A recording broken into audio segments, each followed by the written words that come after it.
Flyingato squad, welcome back to the channel. My name is Elias, and if you are new here and like daily car content, consider subscribing by hitting that button below. So, as you can see from the title today, we're going to be talking about Doug Demuro's review of the Honda Civic Type R. So, in his video, Doug claims that the Honda Civic Type R is not the king of the hot hatches, and gives a bunch of reasons why that is so. Well, this video is a rebuttal to that video. Let's get started. So first, let's define what a hot hatch is. The hot hatch segment was created when Volkswagen came out with the first Mark I Golf GTI. Back in 1974, it set the standard for what a hot hatch should be: a fun, quick, and practical car that you can use on a day-to-day basis and have tons of fun with on the track and on the twisty roads. Since then, there have been many entries into this hot hatch category. Right now, I would say, especially in America, we are living in a hot hatch renaissance. We have the Golf R, the Focus RS, of course the Civic Type R, the Ford Focus ST, and even the AMG GLA 45, just to name a few. Here's why I think the Type R is the king of the hot hatches. Let's start first with the negatives that Doug has to say about our Honda Civic Type R. The rear end of the Civic Type R is so extravagant and ridiculous that it makes this the most overstyled car on the market today. And quite frankly, one of the most overstyled cars that I can remember in the entire history of cars. So since Doug starts at the back of the car and he says that the back of the car is completely overstyled, why don't we go ahead and start at the back of the car? Now, of course, a lot of people are going to say that the car is overstyled, that it looks kind of crazy, and you know, we can agree or disagree to that, but at least we can agree that the Honda went bold with the styling of the car. That's the first thing I gotta say. But the second thing is that most of these things actually serve a purpose. So let's go ahead and start going through the list of things that Doug did not like. First of which is those vortexes on top of the hatch.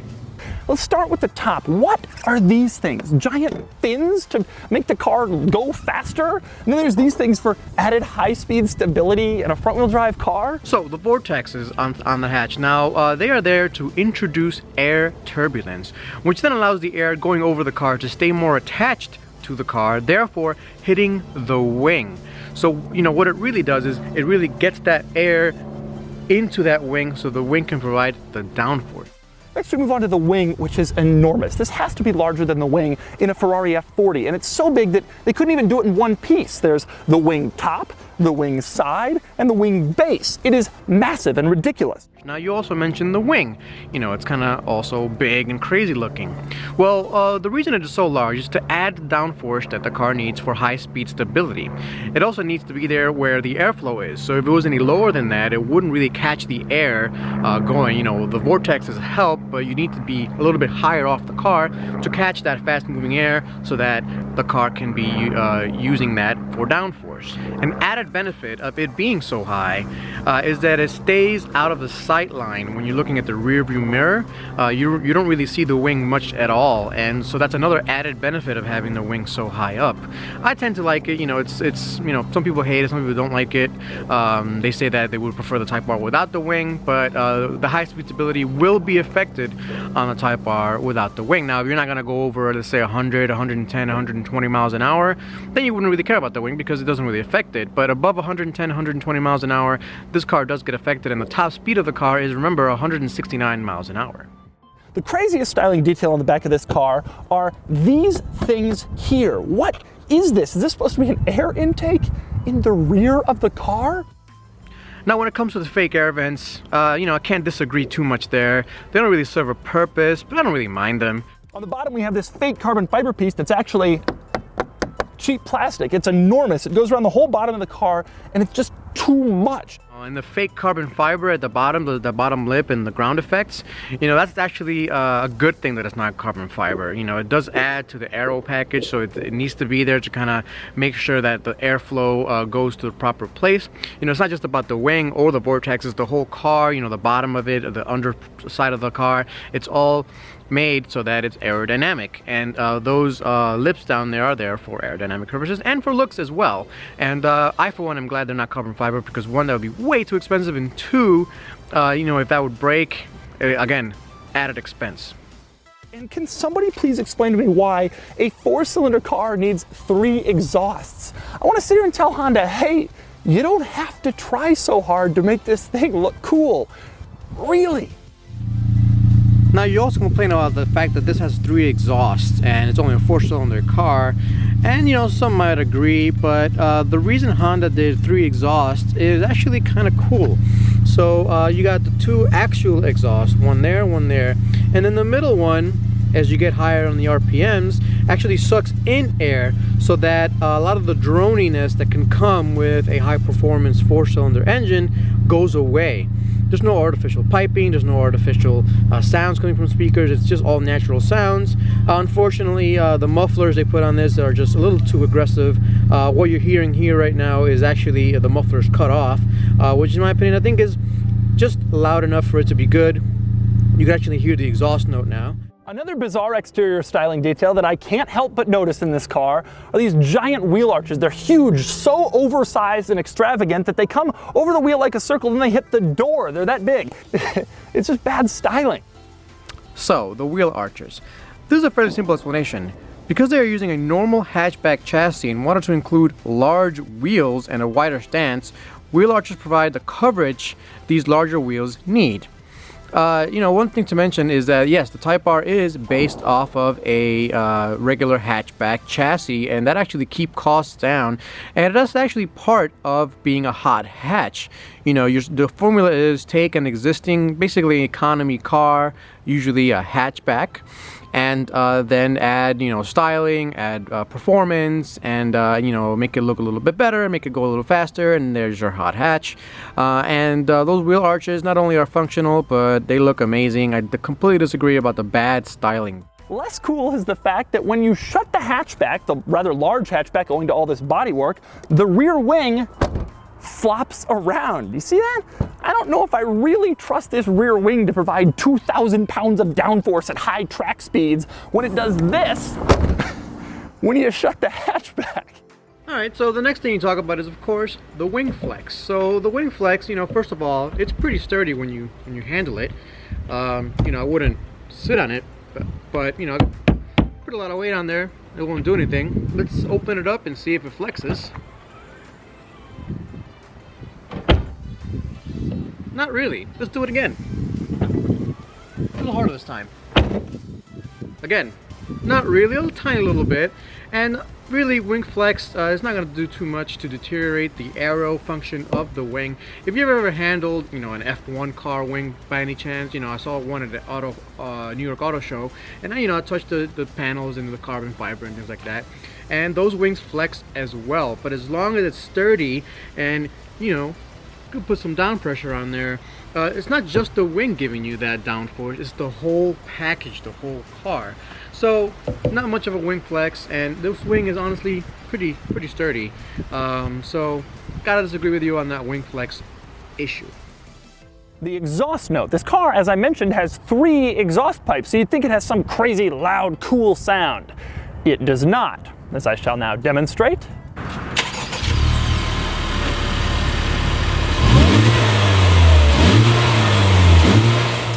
Alright, so now we get to the exhaust note. Now, of course, I'm going to agree with you that Honda gave us a very quiet Civic Type R. Now, I can't really blame them too much. There are international decibel standards they had to put on this car since this car is sold internationally. I mean, Malaysia is getting a few. I know the Caribbean islands are getting a few. You know, all of Europe, a lot of Europe is getting them. Japan, the US, Canada, you know, they're all getting a Type R, so they had to make sure that this one car pretty much conforms to all those regulations. Now, you know, it's a pretty easy thing to go ahead and fix. I've gone ahead and removed the 2 mufflers in the back. Very simple job. You know, it costs less than 300 bucks to do, and you know, you can get a high quality welder and they'll take care of that for you. So let's take a listen to my Civic Type R and the way it sounds now.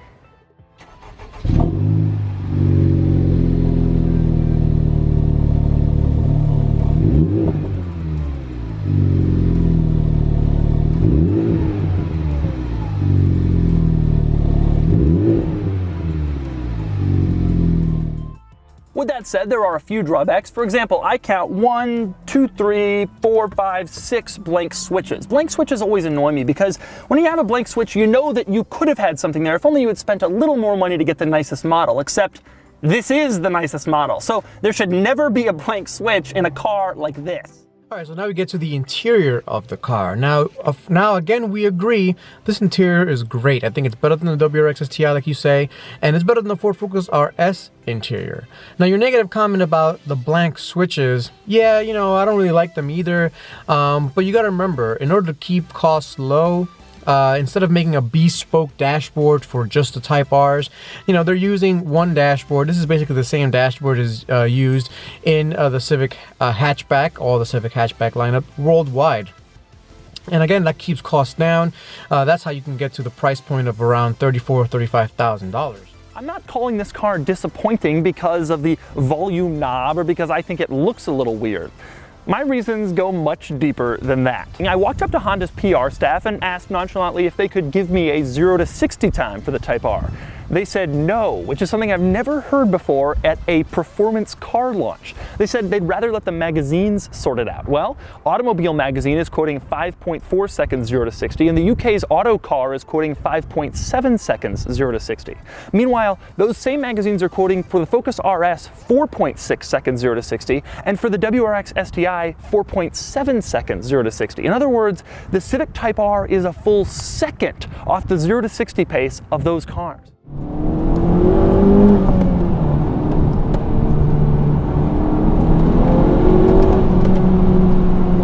Now, performance. Let's talk about the performance as you mentioned. Now, as you compared the Civic Type R to the WRX STI and the Ford Focus RS, as many people do I wonder and think, you know, is front-wheel drive, being a front-wheel drive platform, such a big detriment to the Type R? And in some cases, yes, it can be.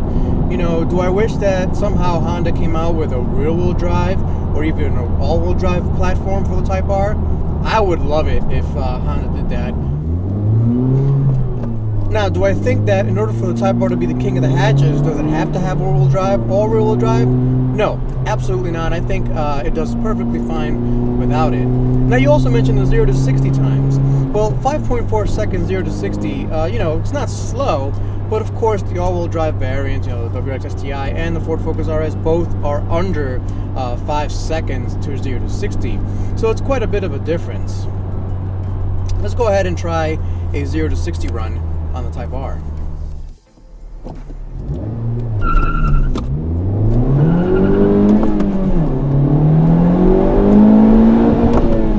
The other thing you got to keep in mind is that there is a shift between second and third gear. Now, I don't know about the RS and the WRX STI, but if they don't have that shift before 60 miles an hour, that could be a reason. Here's the thing though, hot hatches were never meant to be drag cars. Hot hatches are more for, you know, having fun in the twisties, and of course, you know, a little bit of added performance in a straight line never hurts, but like I said, they're never meant to be drag cars. And there's more to the story for hot hatches than 0 to 60 times, and where it matters, the Type R has performance in spades.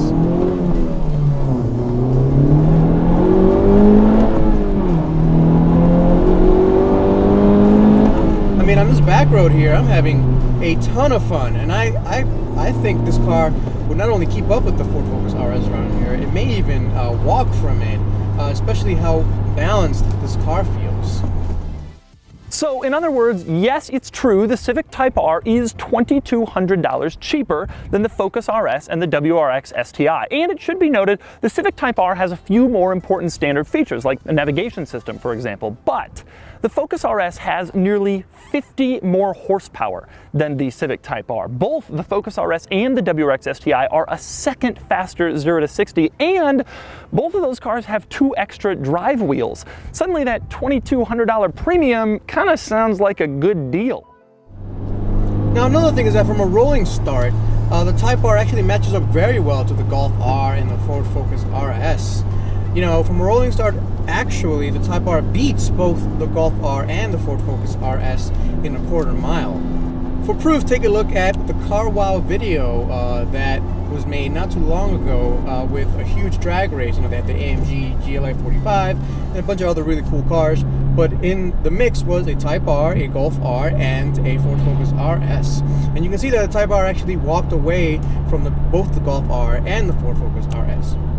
Now, that's not to say that you know, I'm talking badly about the Golf R or the Ford Focus RS. I love both of those cars. I would love to own all three cars, to be honest with you. They're all great in their own ways. But I just want to point out that, you know, if you're talking about performance, the Type R handles its own, and even though it's just front-wheel drive, Honda engineers have done an amazing job at managing not only torque steer, but traction and the way the car steers with the limited slip differential and the ECU and the computer sending power to the wheel that's getting the most grip. It works really well. You know, I recommend you go take a look at my track days with this car. It did really, really well there as well. So, after saying all that, can the Type R really be the king of the hot hatches? Well, let's go back again to the definition of a hot hatch. A fun, quick, and practical car that you can use on a day-to-day basis and have tons of fun in on a track, at autocross, or on a twist-you-back road like I have been today. We can all agree that all the cars that I've mentioned fit the definition of a hot hatch. Well, I think the Type R is king of these hot hatches because it can be a monster at the track or on twisty roads, and then you hit that comfort button, comfort mode, it turns into a very comfortable commuter car. The Golf R is arguably better as a commuter car than the Type R, with its better interior and overall better comfort, but it's slower than the Type R by every measure. You know, 0 to 60, you've got slower, basically the same 0 to 60 rolling start. The Type R kills it. On its track, it's much slower. You know, it's again more geared towards a commuter. Then you have the Ford Focus RS. Now, the Ford Focus RS is more hardcore than both the Golf R and the Type R. But there are a few issues I have with the Ford Focus RS. First, when you're just trying to get groceries, you're just trying to, you know, go and get groceries, get things done in the car, the ride harshness of the RS really shows. It gets really, really harsh, and, you know, the bumps and things like that, it just doesn't absorb them well. And that's partly due to the fact that the chassis in the RS was stiffened and everything, but nothing was made to make the comfort of the car a priority. You get in the Ford Focus RS, and it's going to be quite the jarring ride. You know, Matt Farah owns a Ford Focus RS, and he does complain about the fact that the RS is very rough on the roads. All this, by the way, coming from a guy that owned a very lowered Honda Prelude, 1998 Honda Prelude, for 10 years and drove it all over the place, including around New York City, which notoriously have terrible roads. So in closing, I'm gonna have to disagree with Doug Demuro on this one. The Civic Type R is king of the hot hatches, and I'm extremely happy that I own one. I've loved it since I've gotten it. Number 177, the Flyingato Civic Type R. Now let's have some fun on these back roads and show you what it's all about.